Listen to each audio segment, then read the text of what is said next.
कि पहले से ही विभा को कपड़े धोने का बड़ा शौक था। कभी नल के नीचे तो कभी तालाब के पास। अरे मेरी नीली वाली लुंगी नहीं दिख रही है। विभा की अम्मा, कहाँ रखी है लुंगी? अरे वो तो विभा ने परसों ही धोकर रखी थी आपकी अलमारी में, देखो वहीं होगी। वो ना मैंने आज धो दी, मुझे लगा कि गंदी हो गई होगी। अरे कैसे गंदी हो गई थी? उसे तो मैंने पहना भी नहीं। हे भगवान, इस लड़की के कपड़े धोने की आदत से परेशान हो गया हूँ मैं। जितना तो घर में राशन नहीं आता, उससे कहीं ज्यादा डिटर्जेंट पाउडर का खर्चा है। इसकी शादी करवा दो, शादी। जाए अपने घर में ही करे काम, फिर चाहे घर के कपड़े धोने हो या पूरे गांव के। हाँ ठीक बोल रही हो, देखता हूँ मैं कोई लड़का। वो दिन भी आ जाता है जब विभा को देखने लड़के वाले आ जाते हैं। लड़की मुझे अच्छी लगी।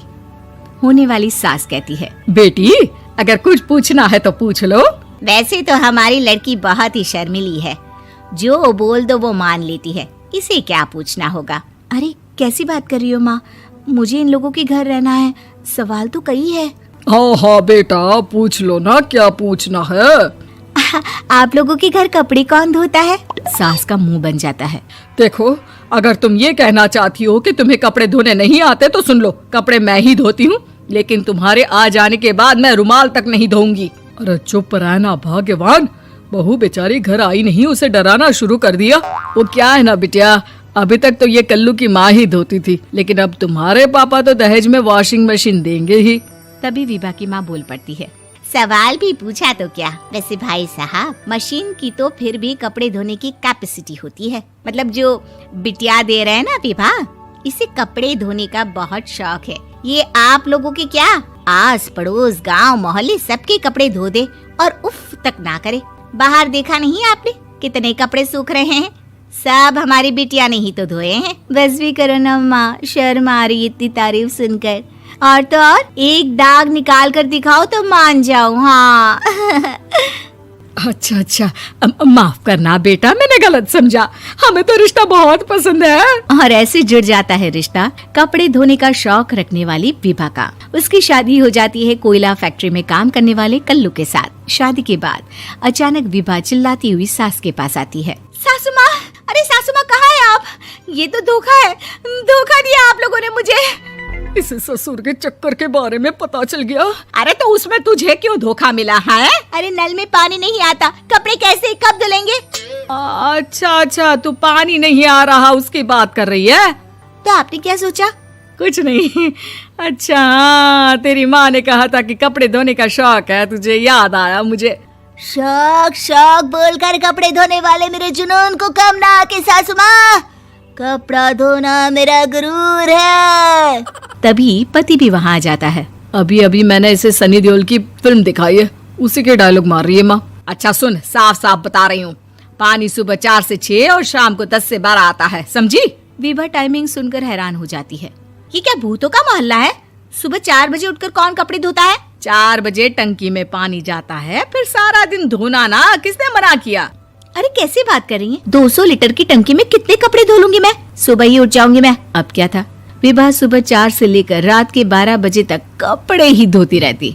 एक रोज सास पड़ोस से निकलकर कहीं जा रही होती है कि साथ वाली कहती है, हाँ कल्लू की माँ, जरा ये बताओ कि 2 साड़ी है, 2 ब्लाउज और एक पेटीकोट और एक नाड़े वाला लंबा कच्छा। हाँ तो? अरे तो क्या, कितना लोगी धुलाई ये बताओ। धोबन दिख रहे हैं हम क्या? हमारे पति सरकारी नौकरी से अभी अभी रिटायर हुए हैं और बेटा सुपरवाइजर है कोयला फैक्ट्री में। धोबन समझ रखा है हमें। हाय रे कल्लू की अम्मा, माफ कर दो, वो तो मोहल्ले में यही सब बता रहे थे कि तुमने बहू को कपड़ा धुलवाने के काम में लगा दिया है। सास को पड़ोसन की बात सुनकर गुस्सा आ जाता है। वो घर पहुंचती है जहां घर के बाहर ही इतने सारे कपड़े सूख रहे होते हैं जितने कि किसी धोबन के घर पर। अरे ओ कल्लू की दुल्हन, बाहर निकल। माँ जी यहीं आ जाओ, बाथरूम में चादर धो रहे हैं हम। अरे अभी हम धोते हैं, तुमको बाहर निकलो। ये आस पड़ोस वाले बोल रहे हैं कि हम बहू से कपड़े धुलवा धुलवा कर उसे कपड़ा धोने वाली बना दिए हैं। अरे छोड़ो ना माँ जी, किन लोगों की बातों में आती हो? आस पास के लोगों का तो काम ही होता है कि वो किसी तरह सास बहू को लड़ा दे। बहू सारे घर के कपड़े धोती है, ये क्या कम है? बोलिए। सास को भी लग जाता है कि वो बहू का ये सनकीपन नहीं छुड़वा सकती, इससे अच्छा है कि खुद ही चुप हो जाए। एक रोज सास और बहू मंदिर जाते हैं, जहाँ सास की साड़ी वहाँ खड़ी भीख मांगने वाली से मिलती है। माँ जी क्या बात है, आपकी साड़ी उस भिखारन से कितनी मिल रही है ना? हाँ हाँ देखो तो, दोनों की साड़ी मिल रही है। क्या बात है कल्लू की अम्मा, तुम खुद को तो अफसर की बीवी बताती हो और ऐसी सिंपल सी प्लेन साड़ी पहनकर घूमती हो। सिंपल और प्लेन नहीं है ये साड़ी। तो क्या सोने के धागे से फूल बने हैं? कुछ भी सासू माँ, कुछ भी। हाँ, बने थे इस साड़ी में सोने के धागे से फूल। मेरे पति लेकर आए थे मद्रास से स्पेशली मेरे लिए 10,000 की। ताहे भाई साहब इस भिखारन के लिए भी सेम टू सेम साड़ी लेकर आए होंगे 10,000 की।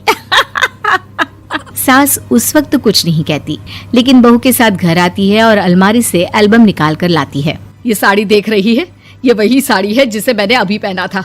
इस साड़ी में ये जो चमकदार फूल दिख रहे हैं ना, ये सोने के धागों से काढ़े गए हैं। लेकिन तू लोकल वॉशिंग मशीन ब्रश से घिस घिस कर सारे फूलों को निकाल कर साड़ी प्लेन कर दी। मुझे माफ कर दीजिए सासू माँ। और तो और, जब मैंने तुझे तेरी गलती के लिए कुछ नहीं कहा, लेकिन तूने तो सबके सामने मेरा मजाक ही बना दिया। क्यों? बहू को समझ में आ जाता है कि अब से उसका कपड़े धोना बंद।